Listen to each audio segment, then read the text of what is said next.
Life में अक्सर ऐसा होता है जब आपके पास ऐसी सिचुएशन होती है, जब कई सारे रास्ते होते हैं आपके पास और एक चूज़ करना होता है। और अल्टीमेटली यही जो चॉइसेस हैं ये आपका फ्यूचर डिसाइड करती हैं या फिर ये डिसाइड करती हैं कि आप क्या अचीव करने वाले हो। तो हेलो, मेरा नाम श्वेता है और आज हम ये डिस्कस करेंगे कि कैसे आप एक ही अटेम्प्ट में यूपीएससी क्लियर कर सकते हैं। ये सुनने में जितना ही अजीब लग रहा होगा उतना ही नॉर्मल भी हो सकता है अगर हम चीज़ों को आराम से समझें। तो शुरुआत करते हैं एक कहानी से, क्योंकि कहानियाँ चीज़ों को आसान बना देती हैं, हमारी समझ को आसान बना देती हैं। तो सपोज़ आपको कहीं जाना है और आपके पास लिमिटेड टाइम है, तो आप क्या करोगे? सीधे एक रोड पे चलना शुरू कर दोगे और फिर बस चलते जाओगे, फिर दूसरी रोड आ रही है तो उस पे जंप कर लो, तीसरी आ रही है तो उस पे कर लो। इस तरीके से तो आप बिल्कुल नहीं पहुंचने वाले हो। तो यहाँ पे क्या चाहिए? आपको एक प्लान चाहिए, सिस्टम चाहिए। और इस प्लानिंग और सिस्टम के साथ आपको सारी जो भी डेस्टिनेशन है उसके रिगार्डिंग और रास्ते पे भी क्लैरिटी ऑफ माइंड चाहिए। तो इन सब चीज़ों को अप्लाई करके ही आप सही टाइम पे सही चीज़ अचीव कर सकते हो। तो ये कैसे करना है, हम आगे डिस्कस करते हैं। तो सबसे ज़रूरी होता है प्लान करना चीज़ों को। तो हमारी प्लानिंग क्या होगी, कैसे हम पढ़ेंगे, ये सारी चीज़ें हम इस वीडियो में डिस्कस करेंगे। तो सबसे पहला हमारा यहाँ पे होगा कि अंडरस्टैंडिंग द एग्ज़ाम।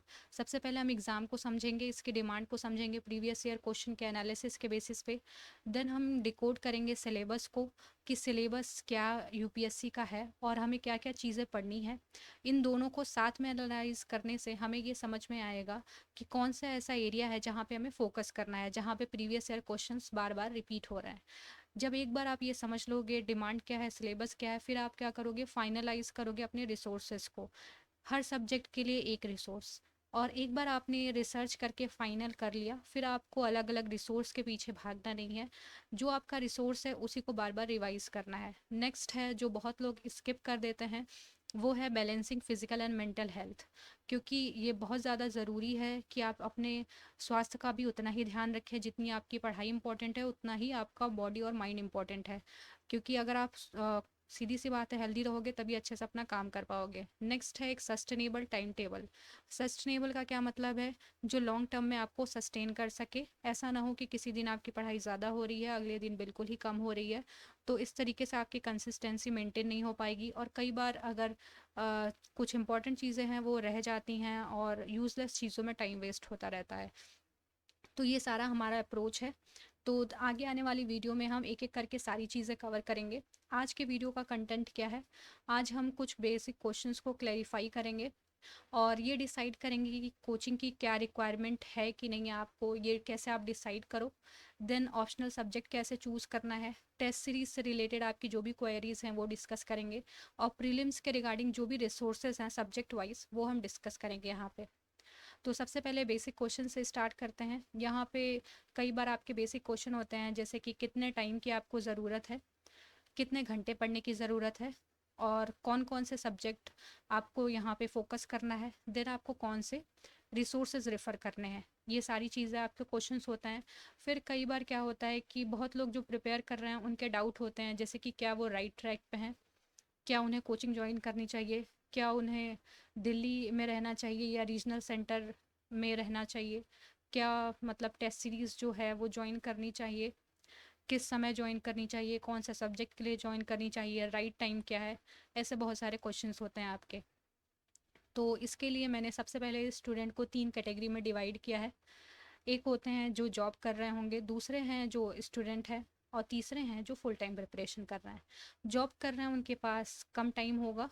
हो सकता है नॉर्मल डेज में उनके पास 3 आवर्स हो और बाकी वीकेंड पे 6 आवर्स। स्टूडेंट के पास डेली 4 से 5 घंटे हो सकते हैं, वीकेंड्स पे 7 to 8 आवर्स। जो फुल टाइम प्रिपरेशन कर रहे हैं उन्हें कम से कम 8 से 9 घंटे देने चाहिए, वीकेंड्स पे वो रेस्ट कर सकते हैं।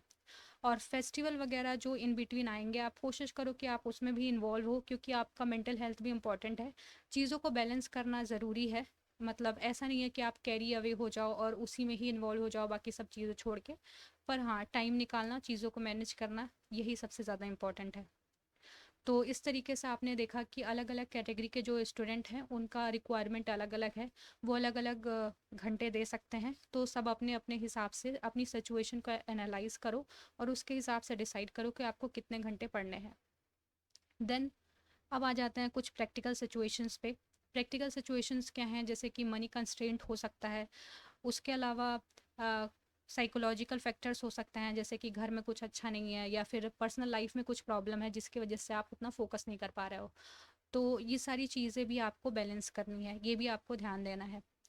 और इसी हिसाब से आप जो भी डिसीजन लोगे, आप ये सारे फैक्टर्स कि आप कौन सी कैटेगरी में आते हो, आपकी क्या सिचुएशंस है, क्या साइकोलॉजिकल फैक्टर आपको अफेक्ट कर रहे हैं, इन सारी चीज़ों को कंसीडर करके आपको अपने लिए डिसीजन लेना है कि आप कितने घंटे दे सकते हो अपनी पढ़ाई को।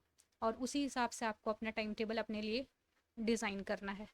और कोई यहाँ पे जल्दी करने की ज़रूरत नहीं है, आप आराम से यहाँ पे चीज़ों को पढ़ सकते हो। ज़रूरी है रिवाइज और रिटेन करना।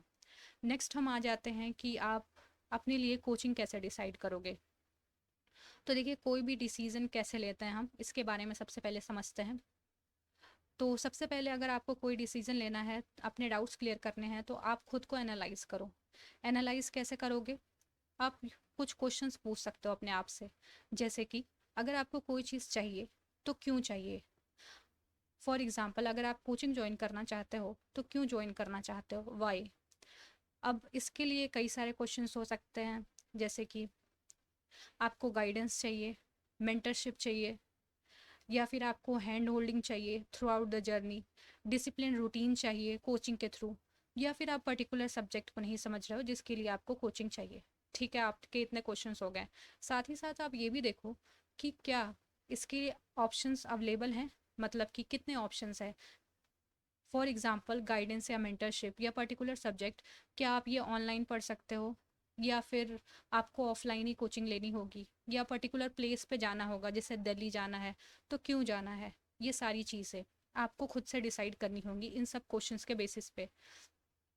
यहाँ पे मैं आपके लिए डिसीजन नहीं ले सकती हूँ, क्योंकि आपकी सिचुएशन यूनिक होगी, हर किसी की सिचुएशन यूनिक है। लेकिन इस तरीके से जो मैं तरीका बता रही हूँ, इस तरीके से अगर आप कोशिश करोगे तो आप एक अच्छा डिसीजन ले सकते हो अपने लिए। जैसे अगर आपको दिल्ली ही आना है तो आप ये पूछ सकते हो कि आपको दिल्ली क्यों जाना है। क्या आप कंपीटिंग एटमॉस्फेयर चाहते हो कि वहाँ पे कंपटीशन होगा, है ना। कंपीटिंग एटमॉस्फेयर चाहते हो वहाँ पे पुश करने के लिए अपने आप को, या पर्टिकुलर कोई टेस्ट सीरीज ज्वाइन करना चाहते हो जो आपके एरिया में अवेलेबल नहीं है, या फिर बस पीयर प्रेशर में ही वहाँ जाना चाहते हो। ये सारी चीज़ें बहुत ज़्यादा इंपॉर्टेंट है आपके लिए। ये सारी चीज़ें आप कंसीडर करो, उसके बाद अपने लिए डिसीज़न लो। देन हम आ जाते हैं नेक्स्ट टेस्ट सीरीज़ पे कि टेस्ट सीरीज़ आपको कौन सी ज्वाइन करनी चाहिए। तो मेरे अपने एक्सपीरियंस से वैसे तो प्रीवियस ईयर क्वेश्चंस ही सबसे पहली प्रायोरिटी होनी चाहिए आपको। प्रीवियस ईयर क्वेश्चन को अच्छे से देखो समझो, क्योंकि वो आपको रियल टाइम एक्सपीरियंस आपको देंगे, और इसमें कुछ समझाने की ज़रूरत नहीं है कि ऐसा क्यों है। देन आप अगर कोचिंग इंस्टीट्यूट के कोई टेस्ट सीरीज फॉलो करना चाहते हो, तो सबसे पहले आप देखो कि क्या उस स्टैंडर्ड को मैच कर रहे हैं, यूपीएससी के स्टैंडर्ड को वो मैच कर रहे हैं या नहीं कर रहे हैं। ये आपको देखना ज़रूरी है, क्योंकि आपको अल्टीमेटली ये एग्ज़ाम देना है, न कि वो कोचिंग के टेस्ट सीरीज़ क्वालिफाई करने हैं। तो विज़न, फोरम, वाजीराम, ये कुछ टेस्ट सीरीज़ है जो मेरे हिसाब से यूपीएससी के स्टैंडर्ड के कुछ करीब हैं। तो इसलिए आप इसमें से कोई चूज़ कर सकते हैं, या अपना डिस्क्रिप्शन भी यूटिलाइज़ कर सकते हैं। टेस्ट सीरीज़ से क्या होता है कि आपका एक डिसिप्लिन बनता है, आप अपने सिलेबस को ट्रैक कर सकते हैं। तो ट्रैक कर सकते हैं, और उसके साथ ही साथ फीडबैक भी आपको मिलता जाएगा, रियल टाइम फीडबैक। तो ये सारी चीज़ें आपको यहाँ टेस्ट सीरीज़ के थ्रू मिल रही हैं। तो इस हिसाब से आप देख सकते हो कि मैं वैसे कोचिंग की जगह टेस्ट सीरीज़ को ज़्यादा प्रेफरेंस देती हूँ, क्योंकि अगर आपका सब्जेक्ट क्लियर है, मान लीजिए अगर आपको किसी सब्जेक्ट में कोई प्रॉब्लम नहीं है समझने में, तो आप आराम से खुद से सिलेबस कंप्लीट करो, टेस्ट सीरीज ज्वाइन करो, वहाँ पे क्वेश्चन सॉल्व करो, और उसके हिसाब से फीडबैक चेक करो कि आप कहाँ लैग कर रहे हो, वापस से वही चीज़ें रिवाइज करो और फिर से टेस्ट दो। तो इससे क्या होगा कि आप डे बाई डे इम्प्रूव करते जाओगे। तो टेस्ट सीरीज़ मेरे हिसाब से काफ़ी क्रूशियल रोल प्ले करती हैं, क्योंकि आप एक मॉक सिचुएशन प्रैक्टिस कर रहे हो, और वो आपको रियल लाइफ में काम आएंगी आगे। तो ये हो गई टेस्ट सीरीज़ की बात। देन हम आ जाते हैं ऑप्शनल सब्जेक्ट पे। ऑप्शनल सब्जेक्ट में आपको कई सारी चीज़ें होती हैं, जैसे कि कौन सा सब्जेक्ट चूज़ करें, और ऑप्शनल सब्जेक्ट चूज़ करते समय क्या क्या चीज़ें हैं जो आपको कंसीडर करनी चाहिए। तो ऑप्शनल सब्जेक्ट में सबसे ज़्यादा इंपॉर्टेंट है आपका इंटरेस्ट। आप देखोगे कि आपका किस सब्जेक्ट में इंटरेस्ट है, देन आप देखोगे कि मार्केट में उसके लिए कौन से रिसोर्सेज अवेलेबल हैं। ये बहुत ज़रूरी है कि कौन से रिसोर्सेज मतलब अवेलेबल हैं और किस में आपका इंटरेस्ट है, क्योंकि क्या है कि अगर आप को रिसोर्सेज ही नहीं मिलेंगे तो आप कवर कैसे करोगे। देन आप टाइम को भी देखोगे और सिलेबस की लेंथ को भी देखोगे कि अगर सिलेबस बहुत बड़ा है तो क्या आप उतना टाइम दे सकते हो उसको। तो ये सारी चीज़ें आप क्या करोगे, कंसीडर करोगे और उसी हिसाब से अपने लिए यहाँ पे डिसीजन लोगे। तो ये आपके लिए इम्पॉर्टेंट है यहाँ पे। नेक्स्ट हम आ जाते हैं कि आप प्रायोरिटाइज कैसे करोगे। देखिए हर चीज़ जो है उसकी इम्पोर्टेंस बराबर नहीं होती है, कुछ चीज़ें ज़्यादा इम्पोर्टेंट होती हैं, ज़्यादा आप इनपुट दोगे ज़्यादा आउटपुट मिलेगा, कुछ चीज़ें उतनी इंपॉर्टेंट नहीं होती हैं। तो पहले जो ज़्यादा इंपॉर्टेंट है उन पे फोकस करते हैं, जैसे कि पॉलिटी। इसके क्वेश्चन हर बार आते ही आते हैं। मॉडर्न हिस्ट्री के साथ क्या है, जैसे अभी बहुत समय से कभी क्वेश्चन आ रहा है कभी नहीं आ रहा है, पर पॉलिटी का श्योर है कि 18 से लेके 25 तक भी क्वेश्चन आ जाते हैं। तो यहाँ पे उसके साथ एनवायरनमेंट के भी ऐसे ही हैं, 10 से लेके 15 और मतलब इतने जो मैं बता रही हूँ ये एवरेज क्वेश्चन है। इकोनॉमिक्स के भी 15 से 20 क्वेश्चन करेंट अफेयर और स्टैटिक दोनों मिला के आ जाते हैं। तो आप यहाँ पे देख लो, अगर मोटा मोटा आपको यहाँ पे एवरेज देखा जाए तो 50 क्वेश्चन तो आपको यहाँ पे ही मिल सकते हैं। तो इससे आपको काफ़ी, ज़रूरी नहीं है आप सारा लगा लोगे, लेकिन काफ़ी बेनिफिट होगा। तो इसलिए प्रायोरिटी के हिसाब से सब्जेक्ट को कंप्लीट करें।